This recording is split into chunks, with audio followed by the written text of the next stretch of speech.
Welcome to the ReaderHouse Roundtable, where authors from all walks of life come together to discuss the trials, tribulations, and triumphs of publishing their books. I'm your host, Corey Graham.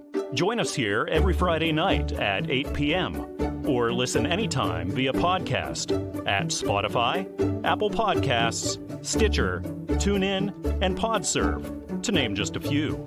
The Author Roundtable is sponsored by ReaderHouse Online Bookstore, where the independent new authors come first.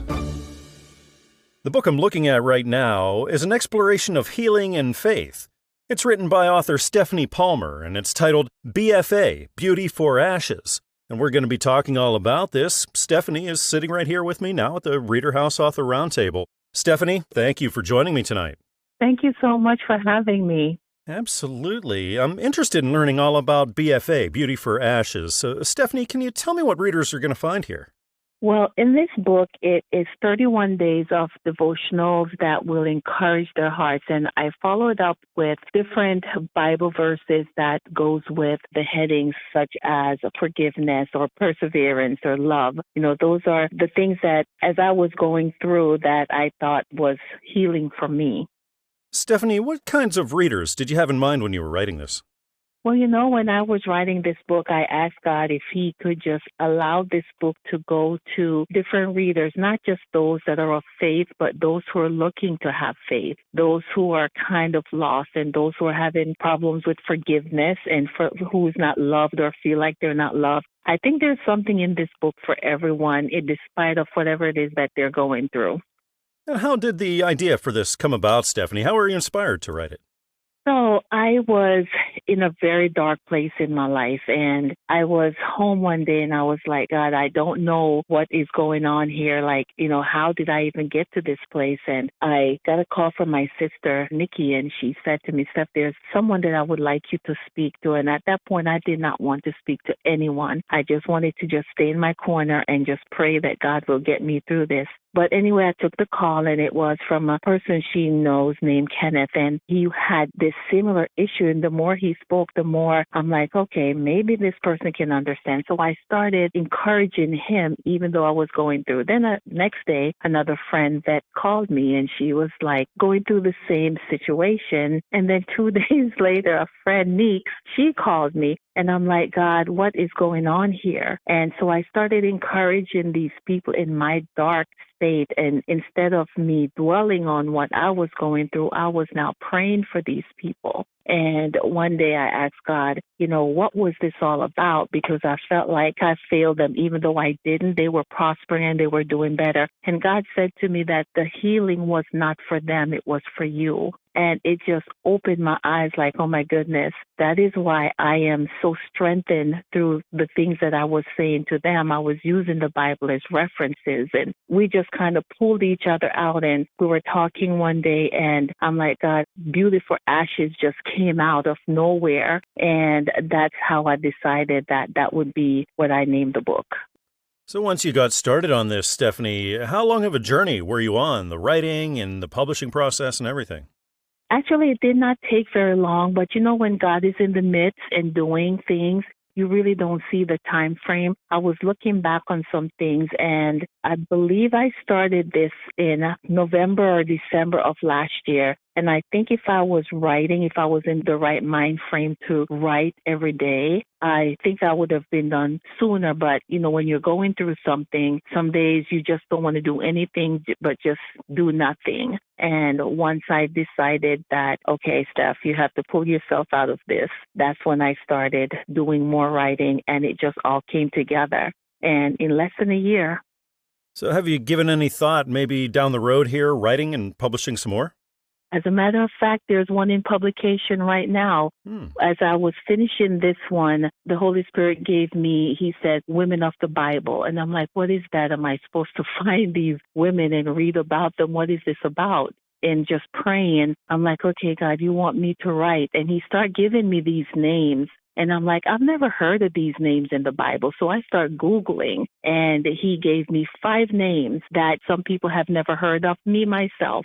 That's how the second book, Women of the Bible, Which One Are You, came about. So right now it's in publication, so I'm excited about that.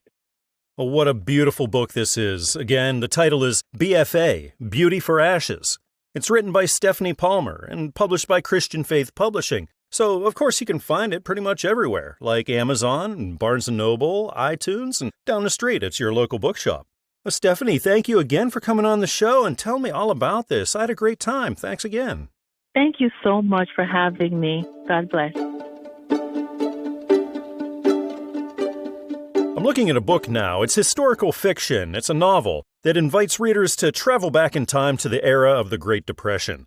It's titled Hard Times, Good People. It's written by Sid Spurgeon. We're going to talk all about this. Sid is right here with me now. Sid, welcome to the show. I appreciate you being here tonight. Thank you. It's nice to be here. Well, it's really nice to be finding out all about Hard Times, Good People. Sid, can you tell me what readers are going to get into here? Yeah, I started out with one thing in mind, and that didn't last long, and I ended up with this book 420 pages later. It's about a family that starts during the Depression. It's about a family who lived through some very hard times. They lose two little kids. They lose jobs, and it's a mess. And eventually, when the Depression sort of loosens a little bit, World War II starts, and they have a son who goes directly from high school into the United States Army into the 82nd Airborne. And he jumps the night of D-Day behind Nazi lines. Sid, what sorts of readers were you writing this for? That's a great question, Somebody asked me that question last time I was on a radio show about a book I'd written, and I just blew the answer. I had no idea. Actually, you know what? I write books for people who like to read, I think. I'm not sure I have any special topic that I know about or anything like that. And I just sit down and start writing, and I try to make myself very clear, and I try not to get real complicated. And it's just for mostly people who like good books, who like to stick with books, and who get something out of the story. How long of an endeavor was this for you, Sid, from the time you sat down and started on it, clear up through when it was published and out there for everyone? Not that long, probably 6 or 8 months. I guess that's a long time. I'm a rookie at this. I just started writing a couple years ago, and I don't know how long books are supposed to take. I hear stories, and I wondered how come, mine's done in 6 months and somebody else takes a year. But this one took probably 6 or 8 months. I kind of had a pretty good plan before I sat down, so it came out pretty well.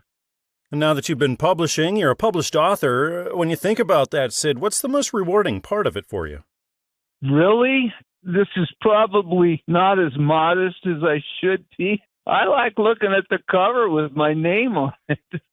That's something I never thought I'd see. I know that. And I can only imagine the day you got your first copy of this and you actually held it, that finished product. What was that like for you? Man, what a day. I got that book. I got it in a frame in my house and a little thing around it. Yeah, it's very special for me. I just started writing a book just to see if I could, and I can, and I found out that I'm not too bad at it, actually. But, I didn't really have any plan other than just to finish one book, and that was just a few years ago. So, yeah, that's kind of where I'm at now.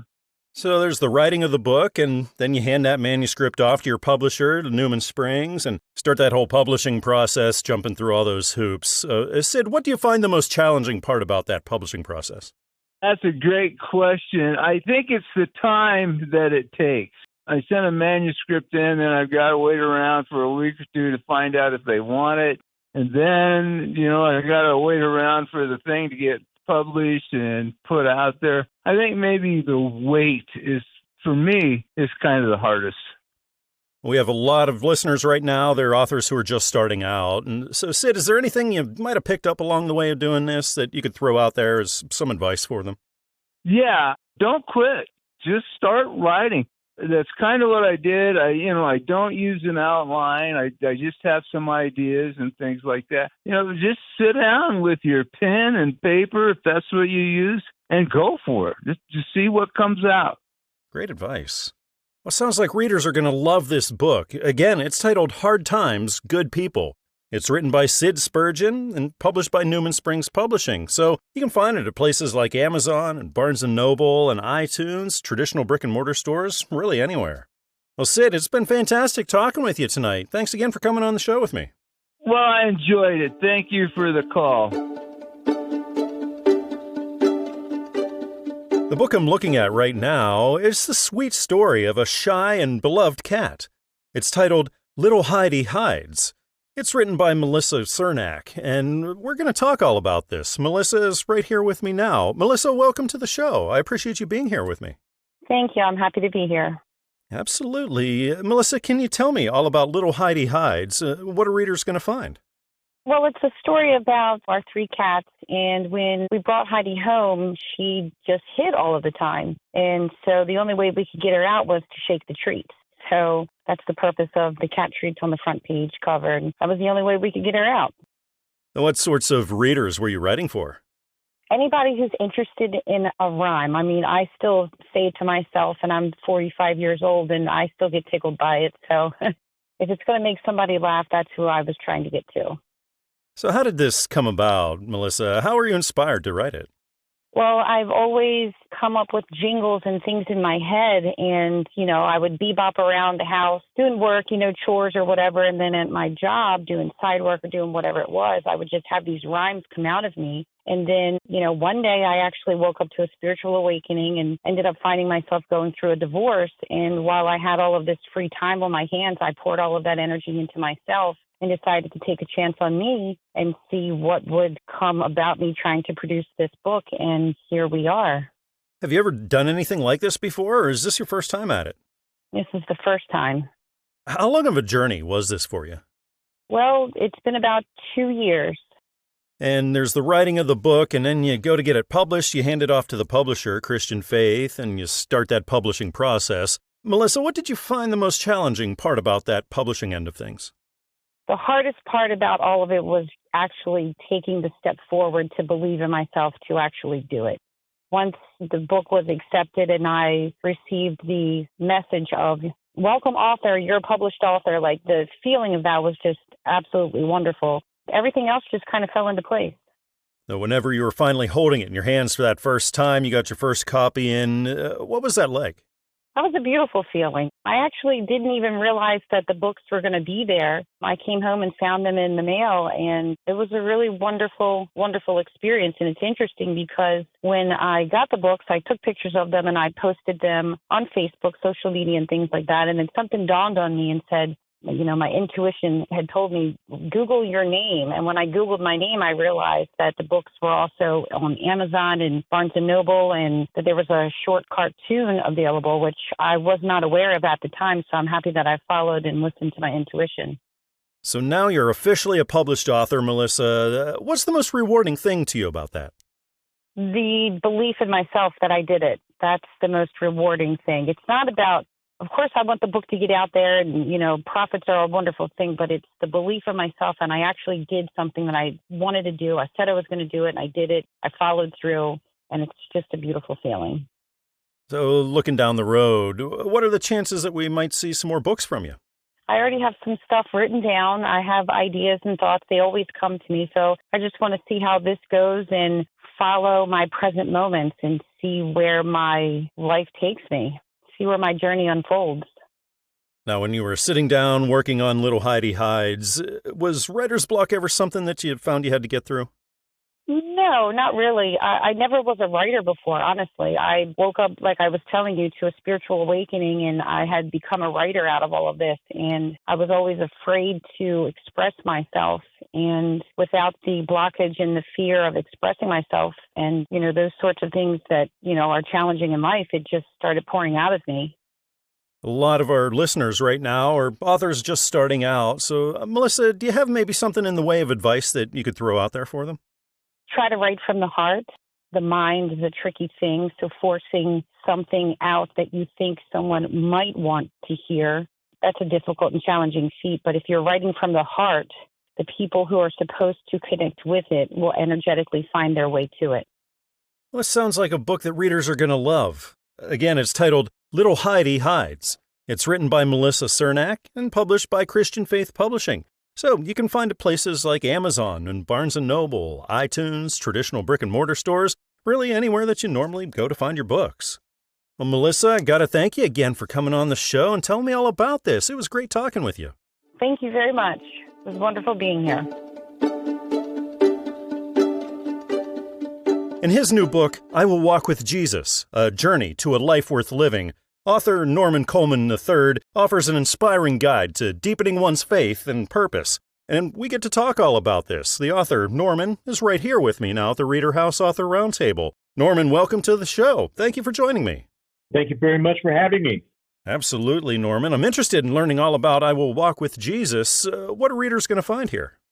Well, primarily, I wrote this book as kind of a guide, as a means by which people can follow a pattern so that they might get closer to God. So what I've done basically is have each word in that title as a chapter to take us through steps, part of the journey that I've gone through. What sorts of readers did you have in mind when you were writing this? When I first started out, I thought it would be basically for not just new seekers or even new Christians, but also for those who are seasoned. Because I think anybody at any level can take a look through this book and be able to relate to some portion of it, which will help them just focus in on what they need to do in their relationship with God that will take them to the next level in their life where they can experience the peace and the joy of what happens when you're walking with Him rather than being on the outside. So where'd you get this idea, Norman? What was that spark that made you say, hey, I got to write this book? Well, it all began back in 1998. I was a young pastor then. Back then, what would Jesus do was a big thing. And I got to thinking, why would we be asking that questions, particularly if I'm a Christ follower? I can read about that. The bigger question was, will I walk with Jesus and surrender to Him so that I'm able to live the kind of life that I was dreaming about, but was nowhere near achieving? The struggle with that is I went ahead and started an organization, had everything in line, but I was a little bit ahead of God. I did not have the life experiences that were really necessary for me to be able to share with someone at my young age then, and had to put it on hold. I dissolved the organization. I got ahead of God, started just simply praying and living life. And boy, at the end of 2023, that's when the Lord said, you can write the book now. The Spirit spoke to my heart, and I said, oh, okay, I can start doing this. Is this your first book, Norman? Absolutely. Oh, congratulations. So, thank you. Once you wrote the book, you handed this off to Christian Faith, you started that publishing process. What did you find the most challenging part of that publishing end of things for you? Well, part of it was they did such a good job, first of all. Gosh, they made very few changes, and probably because of the process I used in writing it. But there were very few changes in it. Probably the biggest part was trying to come up with the funds in order to publish this thing, but they were very kind. They told me they wanted to work with me in this book. They wanted to publish the book. So I said, fantastic. That took pressure off, but that was probably the biggest challenge. And then after all that work, you finally got that first copy in and you got to hold your finished product. What was it like when you held I Will Walk with Jesus for that first time, Norman? And that was exciting for me. I was overjoyed. In fact, it's hard to describe the feeling inside, particularly that of gratitude that I would be used by God just simply to put that out there and to put myself out there, good, the bad, the ugly. It was just exciting. Now you got your first book out there. You're officially a published author now. What's the most rewarding aspect of that for you? Some of the feedback that I've gotten back from friends and others who have read the book, just simply thanking me, first of all, but also seeing how it has begun to develop their life or redevelop their lives in a direction that is helping them into a deeper faith. And for me, that's the whole purpose of the book. I wanted to get the word out and see what God would do with this in touching the lives of others so that their life is better. Well, I know that a lot of readers are going to have their faith deepened. They're going to have their purpose deepened by reading this book. Again, the title is I Will Walk with Jesus, A Journey to a Life Worth Living. It's written by Norman Coleman III, published by Christian Faith Publishing, and it's available everywhere, really. So go to Amazon and Barnes & Noble or iTunes, also traditional brick-and-mortar stores. You'll be able to pick this up. Norman, it's been fantastic talking with you tonight. I really appreciate you being here. Thanks again. And thank you so much. I really appreciate it. God bless.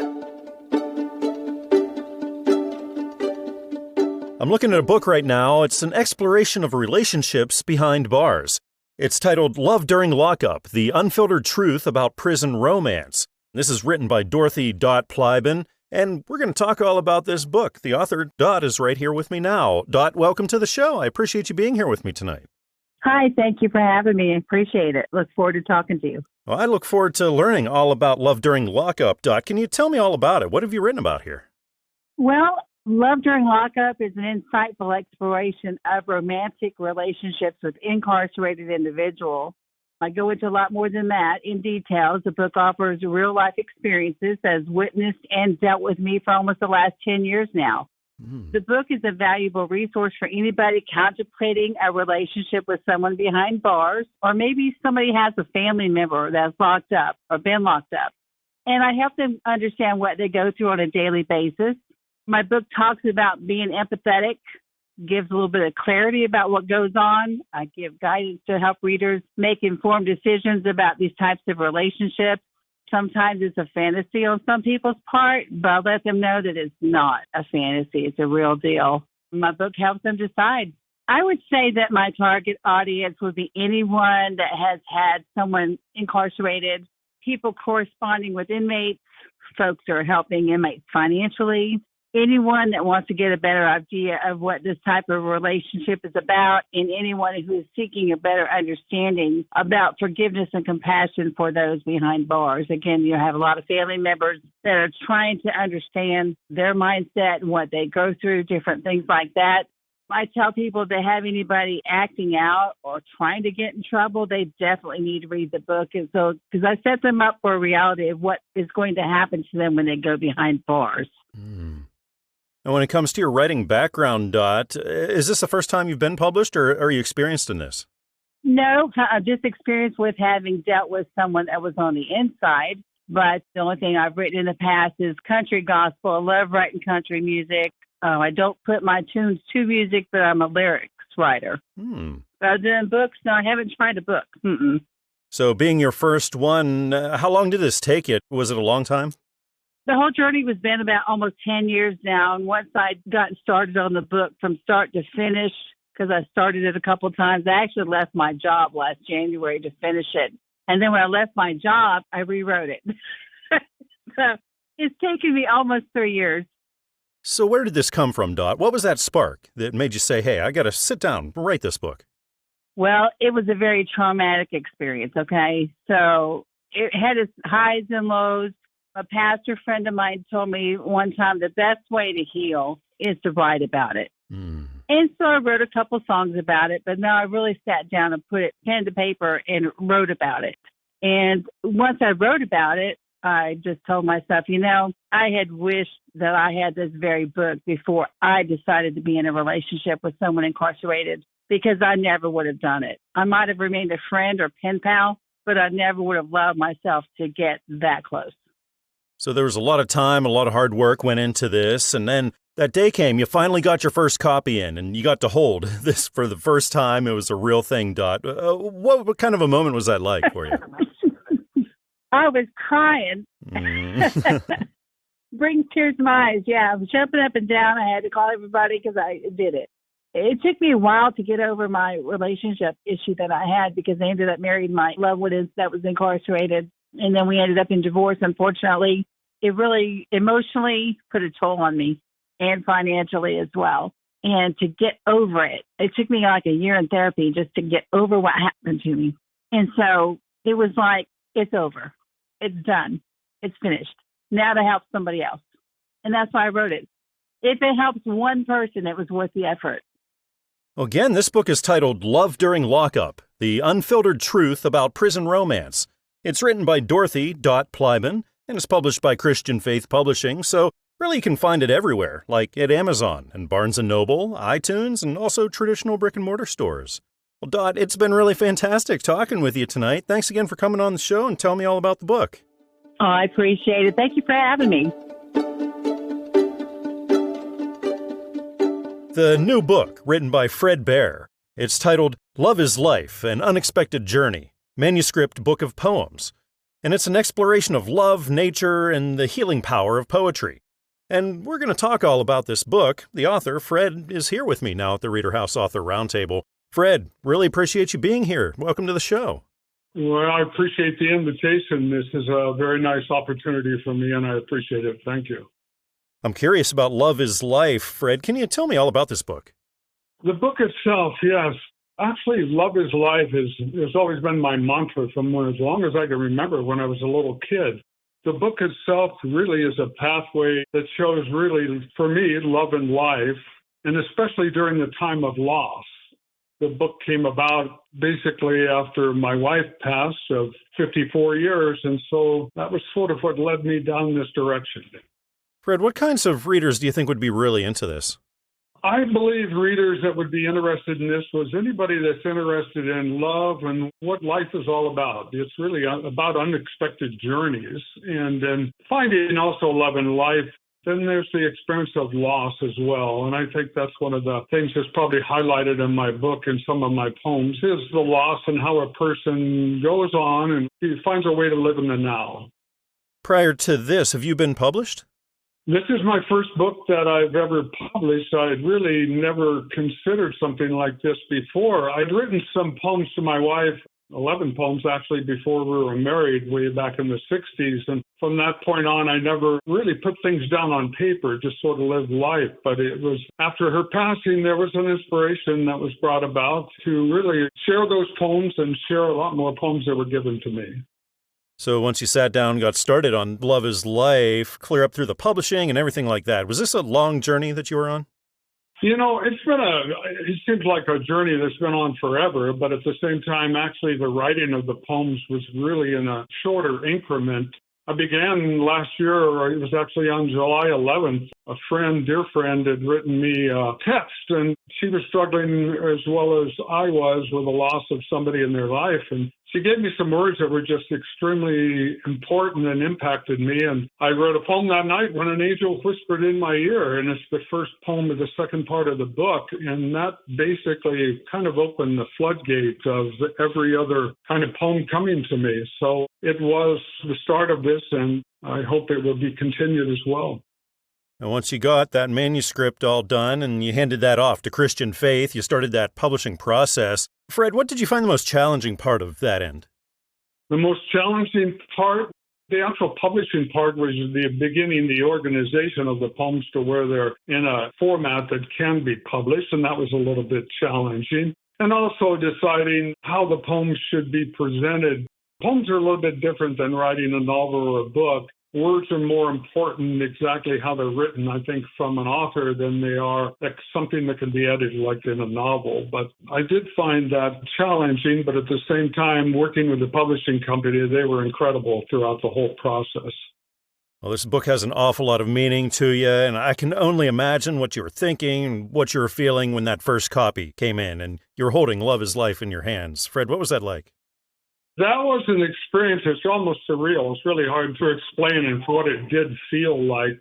I open a box and there are some initial copies of the book for me to review, and it was an impact I'll really never forget, something that had taken a while. And my first thought was about the loss of my wife and how I know she was smiling down at me at that moment. To really have, I think, a tribute paid to her as well, but also to have a really special love in my life really sitting next to me, sharing that experience as well was wonderful. Well, I know this poetry is going to touch a lot of readers. Again, the name of the book is Love is Life, An Unexpected Journey, manuscript book of poems. It's written by Fred Bear and published by Christian Faith Publishing, so you can find it everywhere, really. Places like Amazon and Barnes & Noble and iTunes, also at traditional brick-and-mortar stores. Well, Fred, it's been really nice talking with you tonight. Thanks again for being here and talking all about this. I sure appreciate the opportunity, and my goal in all of this is to share some of my thoughts and feelings with others that have experienced loss and are out there searching for love, because love is very important. Love is life, and that is what the book is about. Right now, I'm looking at a memoir that details how the author's life was changed by her deep faith and relationship with the Lord. This is a book written by D.J. Richards. It's titled Wheat in the Tares. And we're going to talk all about this. DJ is right here with me now at the show. DJ, welcome to the ReaderHouse Author Roundtable. I really appreciate you being here. Thank you, Corey. I'm glad to be with you. Absolutely. I'm interested in learning all about Wheat and the Tares, DJ. What can readers expect here? Readers can expect to see life, some harsh, most of it harsh, but how God will take and pick you up out of your deepest despair, your darkest hour, every time. I'm a little bit hard-headed, so it took me the 40 years of trying it on my own until I finally submitted and found an incredible place to learn about our God. And I found me. I found who I was supposed to be and not the cloak that was on me. So what was that inspiration that made you say, hey, I got to sit down and write this book? I study under Apostle Rayleigh here in Ormond Beach, Florida. And under him, he has an amazing team of pastors. They're just brilliant. And I was going through one of the classes. I can't remember the name of the class, but my instructor was a pastor, Liz. And she's like, I just feel this is for someone in here. God said, go ahead and write the book now. And I had been feeling unctions. You know, maybe we put this on pen and paper and it won't hurt so much. I can get past it. But it was the saddest 6 months of my life. But then I have to compare that to the first 40 years. It was like God promises that our end shall be greater than our beginning, and he can't lie. So I took the leap of faith. I just plunged all in the Word of God. I mean, I highlight my Bible, I underline, I write notes in it. I just want more, more, and more. And that didn't happen until I walked into Calvary Christian Center. 20 years ago. 20 years ago, I have met people that I have just adored. It's through us trusting each other enough to spill our hurt. When we spilled our hurt, we became such close friends. I realized then, I'm like, I wasn't the only one beaten like this. I wasn't the only one the enemy tried to chew up and spit out. And if I can connect with anybody else out there, I can tell you it can be over. All this darkness, all this pain, it can be over, but you have to take that step of faith. You just have to believe what you don't see. And that just goes against human nature, don't it? DJ, what sorts of readers did you have in mind for this? The outcast. I was an outcast. I was the least likely to be anything. I didn't grow up dreaming about a future. I grew up in pain and darkness. I know God will use all of it for my good. There's so many promises I didn't know about coming up. And I was raised in a religion, a Southern religion. I mean, my dad was a part of the church, but I didn't get a relationship with Jesus until I walked into Calvary Christian Center. I was 40 years old, and I was ready to die. I knew who God was. I knew who Jesus was. I was taught that they hated my gut, and I could never be good enough. And I'm like, I'm not the only one. I made real good friends with even preachers' sons, and there's a lot of us that are told, don't tell, just pretend it didn't happen. And you can't do that. When you do that to people, you just make them mean. Yeah, I was really good at being mean. I'm learning how to be nice now. Well, I think this book is going to be a real blessing to so many readers. Again, it's titled Wheat in the Tares. It's written by D.J. Richards, and it's published by Covenant Books. So you can get it everywhere, places like Amazon and Barnes & Noble and iTunes, and also traditional brick-and-mortar stores. DJ, it's been great talking with you tonight. Thanks so much for coming on the show. Thank you so very much for inviting me, and may God bless you and your show. In his new book, Memoirs of a Repentant Apostle, Learning to Trust in God's Love and Providence in My Life, author James Canfield Jr. shares his journey of faith.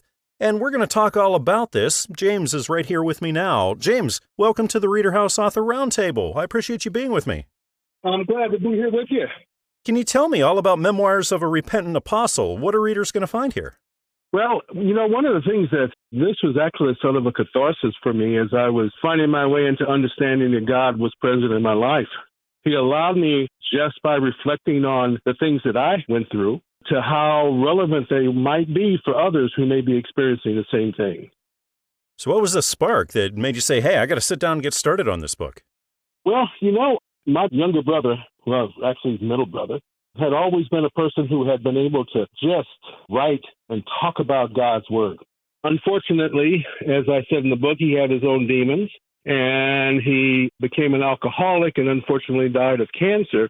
And I had promised him when I was with him in his final days that I would somehow try to find a way to carry on. And I hadn't done it. I kept putting it off, and it just kept coming on my heart.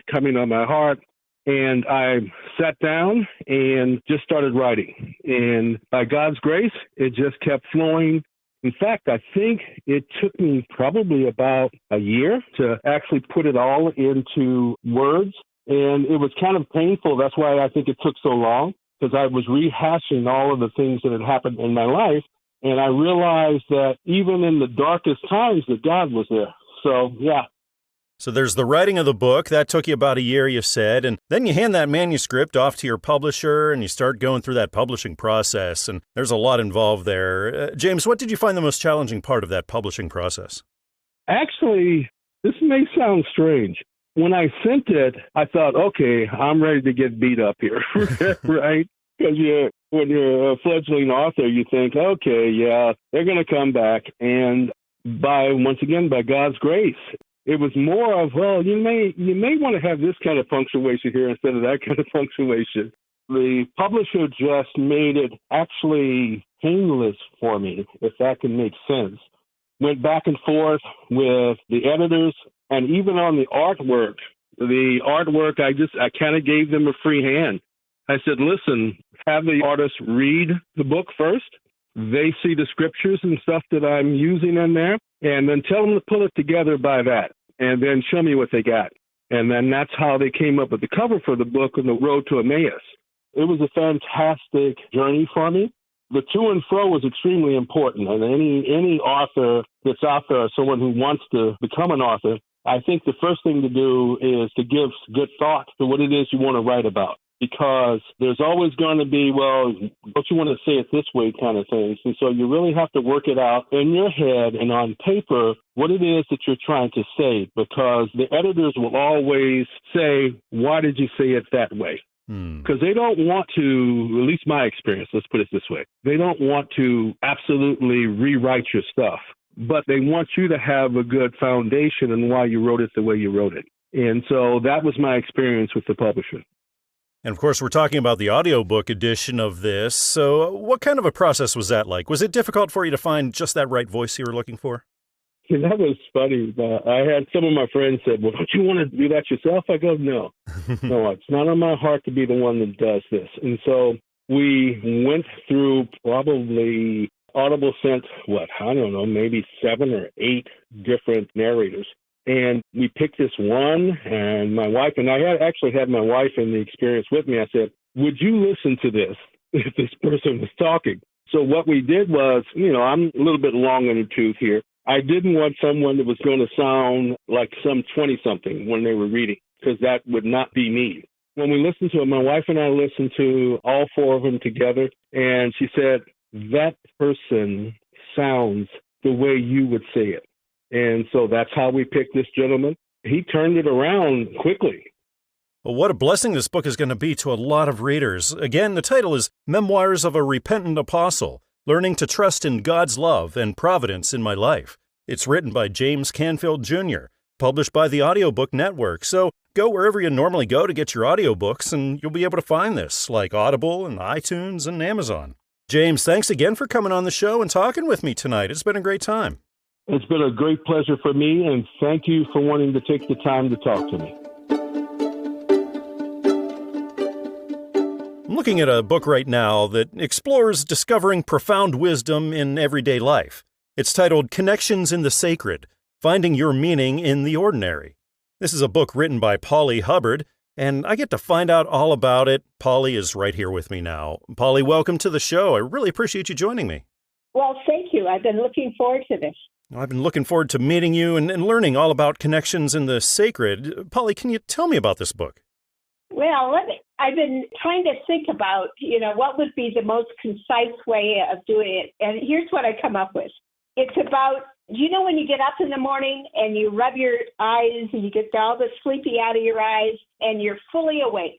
That's how I see the ordinary living. When all of a sudden we're able to see life and see that it contains not adversarial moments as much as lessons, things that maybe don't make sense at the moment, but maybe a year later looking back and say, oh my gosh. And we realize that in that moment, we have gotten a glimpse of something that was far, far more than what we consider just ordinary living. The book then contains small snapshots of bits and pieces of my ordinary living and thoughts and stuff, and gives people an opportunity to write their own aha moments. So that's what the book's about. I love it. I think we can get so busy and caught up in things that we don't slow down enough to realize how much meaning there is in the right here, in the ordinary things that you would normally find mundane. Yeah. In fact, I don't know if there's really any mundane, although there's some moments that you would just as soon not repeat again, for sure. Oh, yeah. But I think everything has something to teach us. But like I mentioned earlier, often those realizations sometimes come much later than that moment, if that makes sense. It's like we just don't, why am I going through this? Or why is this so important? And we may be reading another book a year or two from that instance, and all of a sudden something zips through your mind and you're thinking, it has nothing to do with what you were doing. And all of a sudden you go, oh, now I see. Now I see what's happening here and what happened back then. So we have to be pretty patient in our understanding because often we don't get the full picture at any one time. Pauli, what kinds of readers did you have in mind for this? I would say just about anyone that is willing to look beyond what is right in front of them, to say what's happening. And so anyone like that, it could be a child, it could be a person who's 90 years old, and anyone in between that. But somebody that's saying, wow, is there more to it than what I'm seeing? So how did this book come into being, Pauli? What gave you the idea to get started on it? Well, I think probably my entire adult life, I've always been a seeker, and I've looked for meanings in things. I can recall I graduated from the University of Oklahoma many, many years ago, and I recall walking down one of the ovals and thinking, why am I here? I mean, what's the meaning of my life? Now, not all of my thoughts were so profound and so seeking, but I think that's the thing that really made me, you sort of get on a path of seeking and questioning and reading and whatever, and so things flow from there. So was this your first time being published, or have you done this kind of thing before? No, actually, this is my second book.